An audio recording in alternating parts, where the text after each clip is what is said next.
हर हर महादेव, हर हर महादेव, हर हर महादेव, हर हर महादेव। श्री शिवाय नमस्तुभ्यम, श्री शिवाय नमस्तुभ्यम, श्री शिवाय नमस्तुभ्यम, श्री शिवाय नमस्तुभ्यम, श्री शिवाय नमस्तुभ्यम, श्री शिवाय नमस्तुभ्यम। हे भोला सब दुख काटो हमारा, हे शंभो सब दुख काटो हमारा। शिव शंकर जपूं तेरी माला, बाबा भोला जपूं तेरी माला के भोला सब दुख काटो हमारा।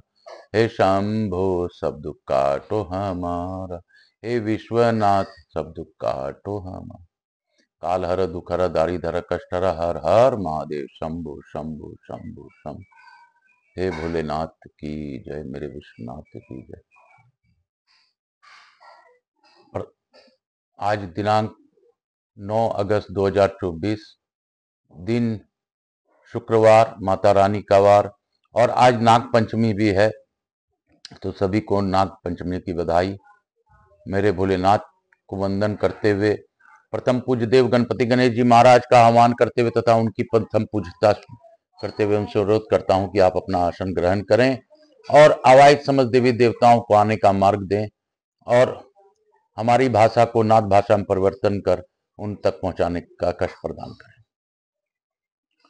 हे बाबा, मुझसे कोई भी भूल हो रही हो, त्रुटि हो रही हो तो बच्चा समझकर माफ कर दीजिएगा महादेव। मेरे में कोई क्षमता नहीं है कि मैं इस कथा को कर सकूं, सुन सकूं और सुना सकूं। मैं आपसे अनुरोध करता हूं कि मैया गौरा के साथ आप गौर बिंदोरा का आसन ग्रहण करें और भावपूर्वक इस कथा का श्रवण कर हम सभी लोगों को आशीर्वाद प्रदान करें। मैं स्कंद देव कुमार से भी अनुरोध करता हूं कि स्कंद महापुराण के इस अद्भुत कथा में आप पधार कर हम सबों को आशीर्वाद प्रदान करें और अपनी अखंड कृपा बनाए रखें।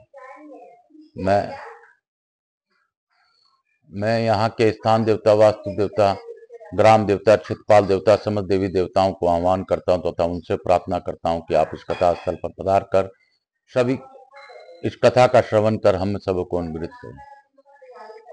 यहाँ के स्थान मैं समस्त देवी देवताओं से अनुरोध करते हुए तथा नाग पंचमी की बधाई सभी को देते हुए अपने गुरु आचार्य संगीत कृष्ण जी महाराज सांवरिया बाबा को मनन करते हुए उनसे आप गुरुदेव से आज्ञा लेकर आज कथा प्रारंभ करता हूँ। मैं गुरु आज्ञा लेने के उपरांत पंडित प्रदीप जी मिश्रा जी को भी धन्यवाद देता हूँ कि उन्होंने मुझे कथाओं की ओर प्रेरित किया।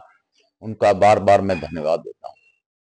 मेरे गुरु से आज्ञा लेना मुझे मेरा धर्म है और गुरु बिना ज्ञान कहीं से नहीं आता, यह भी सत्य है। तो गुरु कृपा सभी पर बनी रहे। और मैं आकाश राजगढ़िया बंसल गोत्रोत्पन्न हम उमा शंकर नारायण देवी कांता राजगढ़िया का पुत्र सांवरिया बाबा मेरे गुरु, उनसे प्रार्थना पूर्वक निवेदन करते हुए आज की कथा को प्रारंभ करता हूँ। काल हर दुख हर दारी धर कष्ट हर, हर हर महादेव, हर हर महादेव। हे बम बम भोला नाचे मेरा भोला, बम बम भोला, बम बम भोला, बम बम भोला नाचे मेरा भोला, बम बम भोला, बम बम भोला, बम बम भोला, बम बम भोला।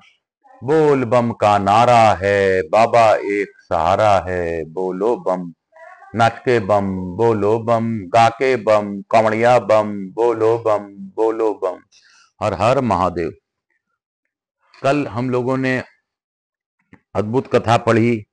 कल हम लोगों ने वैष्णव खंड में हम लोगों ने साक्षात लक्ष्मी के समान दिखाई देती थी ऐसा नारद जी के ने उनको देखा और बताया। नारद जी ने जिस प्रकार पद्मावती को बताया उसी प्रकार आगे की कथा आज हम लोग श्रवण करेंगे। काल हर दुख हर दारी धर कष्ट हर, हर हर महादेव, हर हर। भगवान वराह कहते हैं, यूं कहकर नारद जी पद्मनी और उसके सखियों द्वारा सम्मानित हो वहां से अंतर्ध्यान हो गए। तदनंतर सखियों ने पद्मनी से कहा, सखी चलो वन में फूल लाने के लिए चलें। यूं कहकर आकाश राज की कन्या के साथ वे सखियां वन में गई और फूलों को तोड़ती इधर उधर बिछड़ने लगी। फिर वे सब सखियां एक वनस्पति के नीचे जा बैठी इसी समय उन्होंने चंद्रमा के समान श्वेत वर्ण वाले एक ऊंचे घोड़े को देखा। उसके ऊपर श्याम वर्ण का पुरुष सवार था, जिसकी आकृति और कांति कामदेव को भी लज्जित कर रही थी। उसके विशाल नेत्र पद्म पदत्राकार कानों के समीप पहुंचे हुए थे। उसने एक हाथ से दिव्य शांक धनुष और दूसरे में सुवर्णमय बाण धारण कर रखा था। उसका कटी प्रदेश पीले रंग के रेशमी वस्त्र से आच्छादित था। शरीर का मध्य भाग बहुत ही सुंदर था। वह रतन निर्मित कनकन, बाजूबंद एवं करधनी से सुशोभित था। उसकी छाती चौड़ी थी, जिससे उस पुरुष की दक्षिणा वर्तन नाभि अधिक शोभा पा रही थी। उसका बायां कंधा स्वर्णमय यज्ञोपवीत से चमक रहा था। इस प्रकार इस तरुण का सुंदर रूप मन को मोह लेने वाला था। उसे देखकर वे सब स्त्रियां चकित हो उठी। वह घुड़सवार एवं भेड़ियों को ढूंढता हुआ वहां फूल तोड़ने वाली स्त्रियों के समीप आया और उनसे पूछने लगा, इधर कोई भेड़िया आया है क्या? स्त्रियों ने उत्तर दिया, तुम धनुष धारण किए हमारे वन में क्यों आए हो? यहाँ के सभी मृग अवैध हैं। आकाशराज के द्वारा सुरक्षित इस वन में शीघ्र बाहर निकल जाओ। उनकी यह बात सुनकर सवार घोड़े से उतर पड़ा। उसने पूछा, तुम सब लोग कौन हो? यह कमल के समान रंग वाली परम सुंदरी कन्या कौन है? उसका यह प्रश्न सुनकर एक सखी ने उत्तर दिया, सुरवीर, ये हमारी स्वामिनी है। इनका नाम पद्मनी है। ये आकाशराज की पुत्री हैं। उनका प्रादुर्भाव पृथ्वी से हुआ है। सुंदर शरीर वाले पुरुष, तुम अपना परिचय दो। तुम्हारा नाम क्या है और निवास स्थान कहाँ है? तुम किस लिए यहाँ आए हो? सखियों के इस प्रकार पूछने पर उस पुरुष ने मंद मुस्कान युक्त मुखारबिंद से इस प्रकार कहा, मेरा नाम अनंत है। तपस्वी लोग रंग रूप और नाम दोनों ही दृष्टियों से मुझे कृष्ण कहते हैं। मैं वह हूं जिसका धनुष की क्षमता करने वाला कोई धनुष देवताओं के पास भी नहीं है। लोग मुझे वेंकटाचल निवासी वीरपति कहते हैं। शिकार के लिए वन में आया हूं। इस वन की शोभा देखते हुए मेरी दृष्टि सुंदर ही पर भी पड़ गई। क्या यह मुझे प्राप्त हो सकती है? श्री कृष्ण की यह बात सुनकर सब सखियां कुपित हो गई। तब कृष्ण घोड़े पर सवार चढ़कर शीघ्र ही वेंकटाचल पर चले गए। वहां अपने दिव्य निवास स्थान पर पहुंचकर वे घोड़े से उतर गए। कृष्ण के रूप में साक्षात श्रीहरि थे। घोड़े से उतरकर उन्होंने रत्नमय मंडप में प्रवेश किया और मुक्तमय मंदिर में जाकर नूतन रत्नमय सिंहासन पर वे विराजमान हुए और उसी विशाल नेत्रों वाली तथा मंद मुस्कान से सुशोभित मुखारविंद वाली पद्मनी का स्मरण करने लगे। तदंतर मध्याह्न काल में भगवान के भोग लगाने योग्य दिव्य उत्तम एवं सुगंधित अन्न तैयार करके वकुल मालिका नाम की सखी भगवान को देखने के लिए स्थिरता पूर्वक गई और उनके चरणों में भक्ति भाव से प्रणाम करके पास ही बैठ गई। उसने देखा श्री हरि नेत्र बंद किए किसी को याद कर रहे हैं। तब उस सखी ने कहा, देव देवेश्वर उठिए, पुरुषोत्तम आपके लिए बहुत उत्तम रसोई तैयार की गई है। माधव भोजन के लिए पधारिए। श्री भगवान बोले, सखी, प्राचीन काल की बात है। पवित्र त्रेता युग में जब मैंने रावण का वध किया था, उस समय वेदवती नाम वाली एक कन्या ने लक्ष्मी जी की सहायता की थी। लक्ष्मी राजा जनक के यहाँ पृथ्वी से उत्पन्न हो सीता के रूप में निवास करती थी। फिर मुझसे विवाह होने पर जब वे मेरे साथ वन में गई, तब एक दिन पंचवटी में मारीच नामक राक्षस का वध करने के लिए मैं आश्रम से बाहर गया। मेरा छोटा भाई लक्ष्मण भी सीता के कहने से मेरे ही पीछे चला आया। तत्पश्चात राक्षस राज रावण सीता को हर ले आए जाने के लिए मेरे आश्रम के समीप आया। उस समय मेरे अग्निहोत्र गृह में विद्यमान अग्निदेव रावण को वैसी चेष्टा जानकर सीता को साथ ले पताल में चले गए और अपनी पत्नी स्वाहा की देखरेख में सीता को सौंप कर लौट आए। पूर्व काल में कल्याणमयी दिव्यवती को एक बार उसी राक्षस ने स्पर्श कर लिया था, जिससे दुखी होकर उसने प्रज्वलित अग्नि में अपने शरीर को त्याग दिया। उस समय उसी वेदवती को रावण का संहार करने के उद्देश्य से अग्निदेव ने सीता के समान रूप वाली बना दिया और मेरे पर्णशाला में सीता के स्थान पर उसे लाकर छोड़ दिया। रावण ने उसी का अपहरण करके मैं लंका में ले ला बैठाया। तदंतर रावण के मारे जाने पर अग्नि परीक्षा के समय उसे वेदवती ने अग्नि में प्रवेश किया। उस समय अग्निदेव ने स्वाहा के समीप सुरक्षित जनक नंदिनी सीता रूप लक्ष्मी को लाकर पुनः मेरे हाथ में दिया। और इस प्रकार का देव यह वेदवती सीता का परम प्रिय करने वाली है, अतः आप इसे वरदान देकर प्रसन्न करें। अग्नि की यह बात सुनकर कल्याणमयी सीता ने भी मुझसे कहा, प्रभु यह वेदवती सदा मेरे प्रिय कार्य करने वाली है, यह उच्च कोटि भगवत भक्त है, अतः आप स्वयं ही इसे अंगीकार करें। तब मैंने कहा, देवी मैं कलयुग में तुम्हारे वकतना अनुसार कार्य करूंगा, जब तक ये देवताओं से पूजित होकर ब्रह्मलोक में निवास करे, पश्चात पृथ्वी से उत्पन्न होकर आकाश राज की पुत्री होगी। सखी उस प्रकार मैंने और लक्ष्मी ने पूर्व काल में जिसे वरदान दिया था, वह सुंदरी इस समय नारायणपुर में पृथ्वी से प्राप्त प्रकट हुई है। वह लक्ष्मी के समान ही सद्गुणवती है, उसके नेत्र कमल के समान परम सुंदर हैं।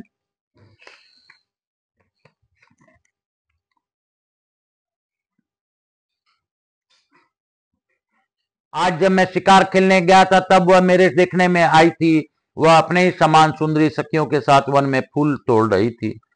वकुल मलिक के, तुम वहां जाकर उस कन्या को देखो और यह जान लो कि वह अपने अनुपम रूप में लावण्य से इस प्रशंसा के योग्य है या नहीं। तब वकुल मलिका सखी देवादिदेव भगवान को प्रणाम करके गुंजा के गाने के समान लाल रंग वाले घोड़े पर सवार हुई और उनके बताए हुए मार्ग से चल दी।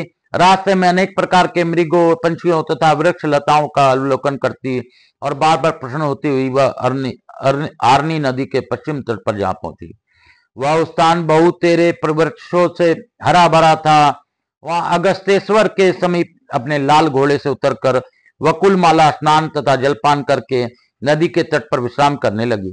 इतने में ही राजभवन से बहुत सी स्त्रियां देवता के समीप वहां आई। वे सब के सब पद्मावती की सखियां थी।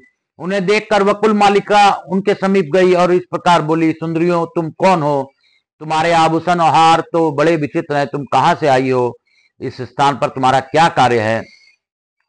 उसके बाद सुनकर सखियों ने मन मन मुस्कुराते हुए कहा, इस आकाश राज की रानीवास में रहने वाली स्त्रियां और महाराज की पुत्री पद्मावती की सहेलियां हैं। एक दिन राजकुमारी को आगे करके हम वन में गई थी। वहां उनके लिए फूल तोड़ते हुए सब सखियां एक वृक्ष के नीचे जा बैठी। वहीं हमें एक सुंदर पुरुष का दर्शन प्राप्त हुआ। उनके श्री अंगों की कांति इंद्रनील मणि के समान श्याम थी। उसका वक्ष स्थल लक्ष्मी का निवास स्थान जान पड़ता था। मुख पर मन मन मुस्कुरान की छटा झा रही थी। दोनों भुजाएं बहुत ही सुंदर, विशाल और हष्टपुष्ट थी। कटी प्रदेश में शुद्ध पीतांबर शोभायमान था। उन्होंने एक हाथ में स्वर्णमय धनुष और दूसरे में बाण धारण कर रखा था। मस्तक पर सोने का मुकुट चमक रहा था। वे हार और भुज बंद और आदि आभूषणों से विभूषित थी। उन्हें देखकर स्वर्ण सदृश गौर वर्ण वाली हमारी कमल नयनी सखी पद्मावती सहसा बोल उठी, देखो देखो। तब हम सब सखियां उन्हीं की ओर देखने लगी। इतने में ही वे सिद्ध चले गए। उनके चले जाने पर सखी पद्मावती मूर्छित हो गई। उसे उसी अवस्था में हम लोग राजभवन में ले गई। पुत्री की ऐसी अवस्था देखकर महाराज ने ज्योतिष से पूछा, विप्र मेरे पुत्री की ग्रह दशा का फल बताइए। तब बृहस्पति के समान विद्वान ब्राह्मण ने मनी मन ग्रह का विचार कर कहा, निर्श्रेष्ठ कोई उत्तम पुरुष आपकी कन्या के समीप आया था। उसे ही देखकर राजकुमारी मूर्छित हो गई है। उसी के साथ पद्मावती का विवाह संबंध होगा। राजा से ऐसा कहकर ज्योतिष जी अपने घर चले गए। तब राज ने वैदिक ब्राह्मणों को बुलाकर आदर पूर्वक कहा, ब्राह्मणों आप लोग देव मंदिर में जाकर वेद मंत्रों के साथ शंकर जी का महाअभिषेक कीजिए। उनके ऐसा आदेश देकर महाराज ने हमें बुलाया और इस प्रकार कहा, कन्याओं तुम भगवान के महाअभिषेक की सामग्री जुटाओ। राजा की यह आज्ञा पाकर हम सब सखियां देव मंदिर में आई हैं। सुभगे अब तुम हमें अपना परिचय दो। कहां से यहाँ, किसके काम से यहाँ आगमन हुई हो, अथवा यहाँ से कहां जाने का तुम्हारा विचार है? जान पड़ता इस दिव्य अश्व का पर आरूढ़ होकर तुम देवलोक से आई हो। सखियों के इस प्रकार पूछने पर वाकुल मलिका को बड़ा हर्ष हुआ। उसने मधुर वाणी में कहा, मैं वेंकटाचल इस घोड़े पर सवार होकर आई हूं और महारानी धरणी देवी से मिलना चाहती हूं। क्या राजभवन में महारानी के दर्शन हो सकते हैं? उसकी यह बात सुनकर उन कन्याओं ने कहा, सुबह तुम हमारे साथ धरनी देवी का दर्शन कर सकती हो। तब वकुल मालिका उन कन्याओं के साथ राजभवन में आई। उधर धरनी देवी ने अंतपुर में जाकर अपनी पुत्री से कहा, बेटी तुम्हारा कौन कार्य करूं, तुम्हें कौन वस्तु प्रिय लगती है। माता के इस प्रकार पूछने पर मनस्वी कन्या पद्मावती ने मंद स्वर में कहा, अम्बे संसार में जब जो सबसे अधिक नयनाभिराम है, साधु संतों के मन को भी जो परम प्रिय लगता है, ब्रह्मा आदि देवता भी जिसके दर्शन की इच्छा रखते हैं, जो सबके महान और सर्वत्र व्यापक हैं, तेजस्वी पदार्थों में भी सर्वाधिक तेजस्वी हैं, देवताओं का भी देवता है, श्रेष्ठ भक्तों का को भी ही जो इस लोक में सुलभ है, तथा भक्तों को जिसकी प्राप्ति कभी नहीं होती, उसी वस्तु में मेरा मन लग रहा है। माताजी, यह भक्तों के संपूर्ण कामनाएं देने वाला है, तुम मेरे लिए उसी वस्तु की खोज कराओ।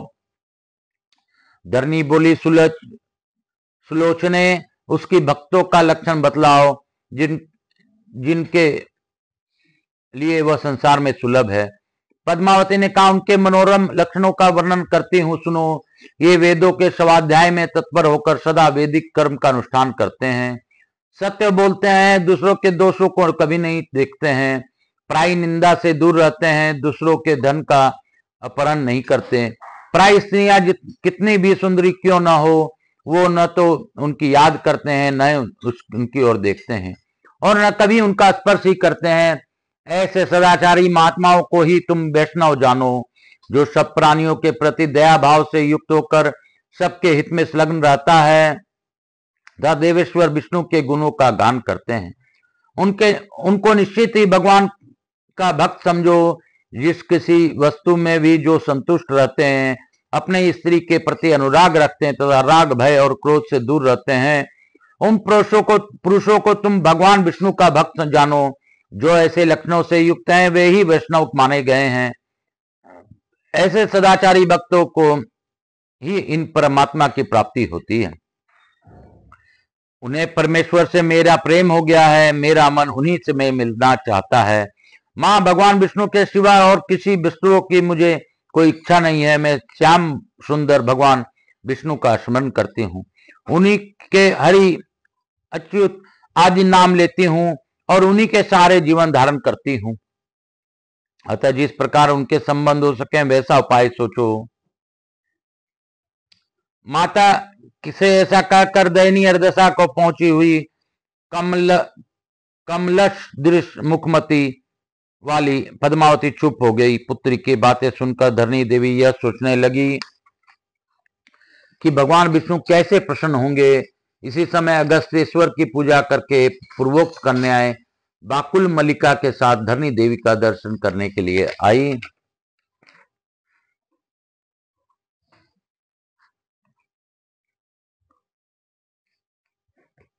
महारानी धरनी ने उन घर पर पधारे हुए ब्राह्मणों को उत्तम भोजन दे उनका स्वागत सत्कार करके वस्त्र और आभूषण सहित पर्याप्त दक्षिणा दी तथा अपने मनोरथ की सिद्धि के लिए आशीर्वाद लेकर हम उन सबको विदा किया।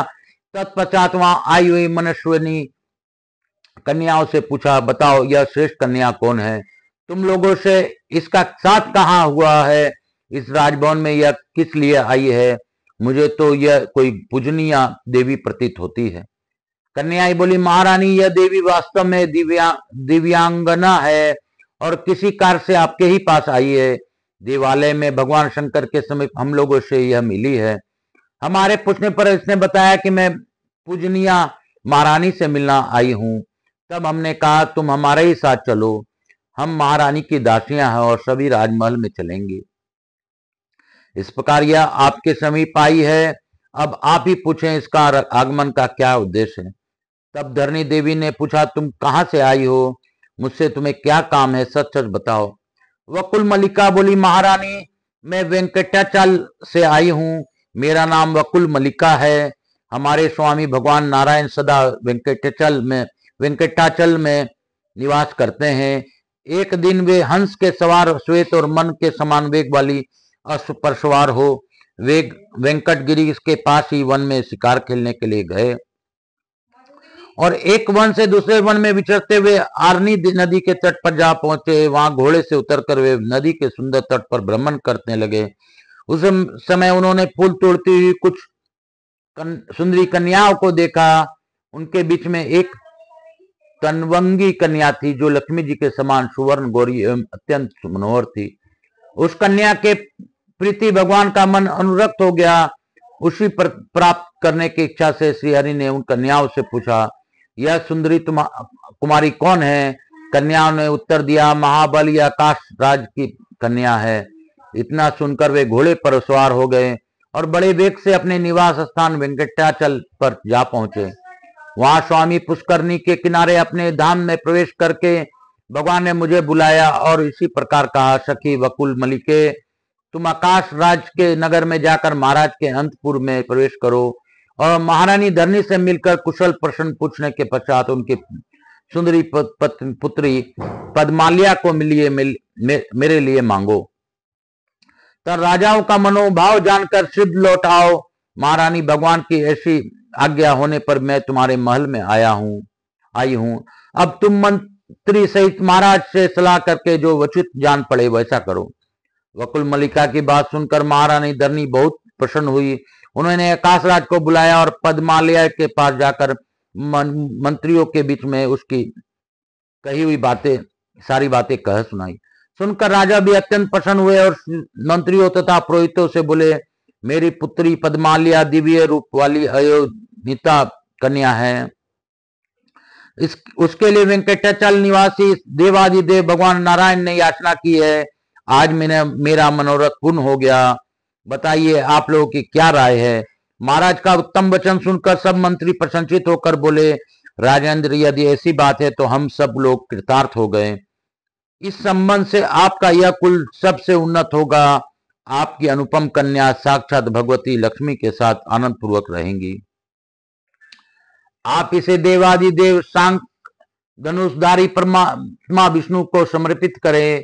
यह शोभामय बसंत ऋतु है। इसमें इस शुभ कार्य का अनुष्ठान सिद्ध कर डालना चाहिए। बृहस्पति जी को बुलाकर आप विवाह के लिए लग्न निश्चित करें।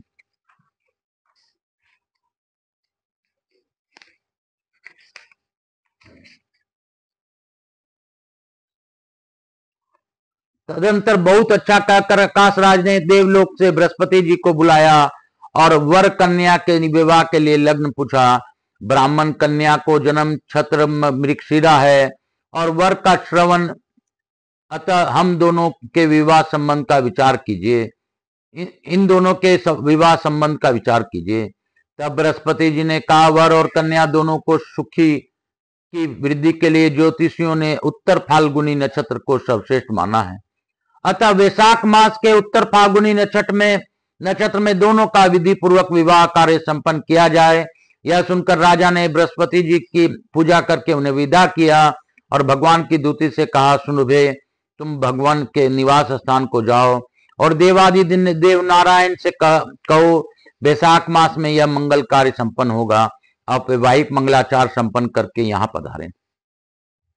इसके बाद देवी का प्रिय करने वाले शुक्रूपी दूत को वकुल मलिका के साथ भेजकर आकाशराज ने अपने पुत्र को वायु, इंद्र आदि देवताओं के बुलाने के कार्य में नियुक्त किया। साथ ही विश्वकर्मा को बुलाकर अपना नगर के सजावट में के काम में लगाया। विश्वकर्मा ने पल भर में अपना ये कार्य पूर्ण कर दिया। उधर वकुल मलिका का अश्व पर सवार हो सुख के साथ प्रस्थित हुई और वेंकटाचल पर पहुंचकर देवालय के समीप घोड़े से नीचे उतरी। फिर सुख को अपने साथ ले मंदिर के भीतर गई। वहां सुंदर नेत्र वाले भगवान नारायण को लक्ष्मी जी के साथ रतन सिंहासन पर विराजमान देख प्रणाम करके प्रसन्नता पूर्वक बोले, प्रभु, वहां का कार्य तो मैंने पूरा कर लिया। उधर से मंगलिक वार्ता करने के लिए यह सुख आया हुआ है। तब भगवान की आज्ञा पाकर सुख ने उन्हें प्रणाम किया और इस प्रकार कहा, माधव, भूमि कन्या पद्मावती ने आपके पास यह संदेश भेजा है कि मुझे अंगीकार कीजिए। रमापते में आपके ही नाम लेती हूँ, आपके स्वरूप का सदा स्मरण करती हूँ। मधुसूदन, आपके प्रसन्नता के लिए ही मैं सब कार्य करते हूँ। मैंने इस काम के लिए मैं पिता और माता को सम्मति है। देवेश, मुझ पर कृपा करके मुझे अंगीकार कीजिए। सुख का यह प्रिय वचन सुनकर श्री हरि ने कहा, सुख जा और पद्मालया से इस प्रकार कहो, देवी श्री नारायण देव ने कहा है कि देवताओं को साथ लेकर मंगलमय विवाह कार्य संपन्न करने के लिए अवश्य आऊंगा। भगवान का यह वचन सुनकर और प्रसाद रूपी से उनकी दी हुई वनमाला लेकर सुख सिद्ध रही आकाशराज की कन्या के पास लौट गया। उसने कस्तूरी की सुगंध से युक्त वह तुलसी माला राजकुमारी को देकर प्रणाम किया। भगवान का शुभ संदेश कह सुनाया। सुनकर उस प्रसाद माला को हाथ में ले पद्मालिया ने उसे मस्तक पर चढ़ा लिया और भगवान के आगमन की प्रतीक्षा करते हुए योग आभूषण धारण किए। आकाशराज ने भी आनंद मग्न हो चंद्रदेव को बुलाकर आदर पूर्वक कहा, राजन, आप नाना प्रकार का सरस भोजन तैयार कीजिए जो भगवान विष्णु के भोग में आने योग्य है। उत्तम से उत्तम अन्न की व्यवस्था होनी चाहिए। इस प्रकार प्रबंध करके भगवान के आगमन की प्रतीक्षा करते हुए आकाशराज प्रसन्न मन से राज्यसभा में बैठे थे।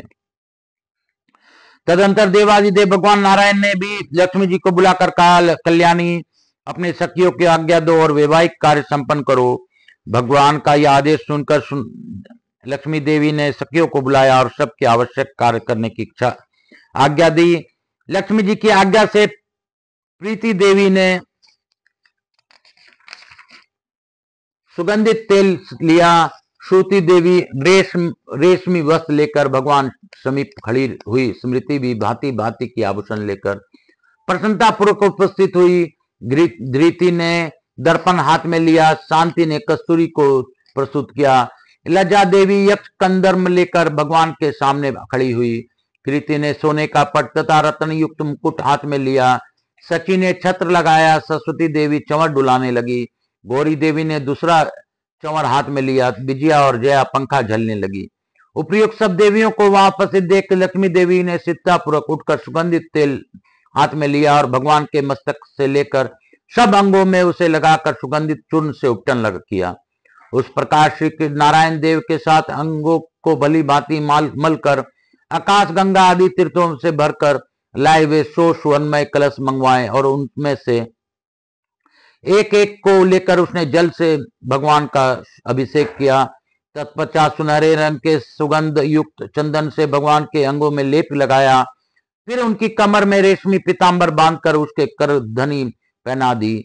मस्तक पर मुकुट रखा और अन्य आभूषणों से भी विभिन्न अंगों का विभूषित किया। उनके सभी अंगुलियों में लक्ष्मी जी ने दिव्य सोने की अंगूठियां पहना दी। उसके बाद घृति देवी भगवान के समीप जाकर दर्पण दिखाया। दर्पण देखकर देवादिदेव विष्णु ने स्वयं ही अर्धपुंड धारण किया। तदंतर वे लक्ष्मी जी के साथ गरुड़ पर आरूढ़ हुए। इसी समय ब्रह्मा, महादेव जी, इंद्र, वरुण, यम और कुबेर उनकी सेवा में उपस्थित हुए। इन सब देवताओं, वशिष्ठ आदि मुनीश्वरों, सनकादि अयोग्यों तथा अन्य भगवत भक्तों के साथ भगवान विष्णु नारायणपुर को गए। उस समय भगवान विष्णु के समीप देवताओं के नगाड़े बज रहे थे। मुनि लोग स्वस्ति संबंधी सूक्तों का जप करते हुए भगवान के पीछे पीछे चल रहे थे। भगवान के साथ संपूर्ण देवता और विश्व वेशन आदि पार्षद चल रहे थे। वकुल माला आदि सखियों रथों में बैठकर गई। इस प्रकार भगवान ने बारात लेकर आकाशराज के सजे सजाए नगर में प्रवेश किया। आकाशराज ने देखा भगवान आ गए और पुत्री पद्मावती भी ऐरावत पर बिठाकर समस्त पुरी की परिक्रमा करके गोपुर द्वारा पर आग पहुंची। तब वे वर वधु को साथ ले आकर भाई बंधुओं के साथ भगवान का दर्शन करते हुए खड़े हो गए। भगवान ने अपने कंठ में पड़ी हुई माला हाथ में लेकर पद्मालया के गले में डाल दी और पद्मालया ने बेला के फूलों का गजरा लेकर भगवान के कंठ में पहना दिया। ऐसा करके वे दोनों सवारी से उतर गए और थोड़ी देर पीढ़े पर खड़े होने के पश्चात सुंदर गृह में प्रवेश किया। उनके साथ ब्रह्मा आदि देवताओं का समुदाय भी था। ब्रह्मा जी ने अंकुरोपन पूर्वक कमंगलमय सूत्र बंधन, कनकन बंधन से लेकर लज्जाहोत मत्सक की संपूर्ण वैवाहिक विधि संपन्न कराई। फिर व्रत पालन की आज्ञा लेकर पद्मालया और श्रीहरि ने पृथक पृथक शयन किया। पुनः चौथे दिन चतुर्थी कर्म आदि सब कार्य पूर्ण करके चतुर्मुख ब्रह्मा ने आकाश राज की अनुमति ले दोनों देवियों के साथ भगवान को गरुड़ पर बिठाया और देवताओं के साथ वहां से चलने को तैयारी की। तब आकाश राज ने इंद्र आदि देवताओं के साथ अपनी पुत्री और दामाद का प्रिय करने के लिए सोने के कढ़ाओं में अगहनी के चावल, मूंग से भरे हुए अनेक पात्र और सैकड़ों घी के घड़े दहेज में दिए। हजारों घड़े दूध और दही से भरे हुए अनेकों भांड आम, केला और नारियल के दिव्य फल, आंवले, कुष्मांड, राज कदली के फल, कटहल, बिजोरा, नींबू, शक्कर से भरे हुए घड़े, सोना, मणि, मोती, करोड़ों रेशमी वस्त्र, हजारों दास दासी, करोड़ों गाय, हंस और चंद्रमा के समान श्वेत रंग के 10,000 घोड़े और सदा उन्मत्त रहने वाले 100 से अधिक ऊंचे ऊंचे हाथी, ये सारे वस्तुएं भगवान विष्णु को भेंट करके आकाश राज उनके आगे खड़े हुए। पद्मावती और लक्ष्मी देवी के साथ वेंकटनाथ भगवान विष्णु दहेज के यह सब सामग्री देखकर बड़े प्रसन्न हुए और अपने ससुर से बोले, राजन, इस समय आप मेरे गुरु हैं, आपकी जो इच्छा हो मुझसे वर मांगिए। भगवान की यह बात सुनकर आकाश राज ने कहा, देव, इस संसार में आपकी अन्य सेवा ही मेरा द्वारा होती रहे, मेरा मन आपके चरणारविंदों में रमता रहे और आपसे मेरा निरंतर भक्ति बनी रहे। श्री भगवान बोले, राजेंद्र, आपने जो कहा है वह सब पूर्ण होगा। तत्पश्चात ब्रह्मा आदि देवताओं ने, अपने सुख आदि मुनियों ने भगवान पुरुषोत्तम का सत्वन किया। फिर ब्रह्मा आदि सब देवताओं का यथा योग सत्कार करके श्री हरि ने उन्हें स्वर्ग लोक में जाने के लिए प्रसन्नतापूर्वक आज्ञा दे दी।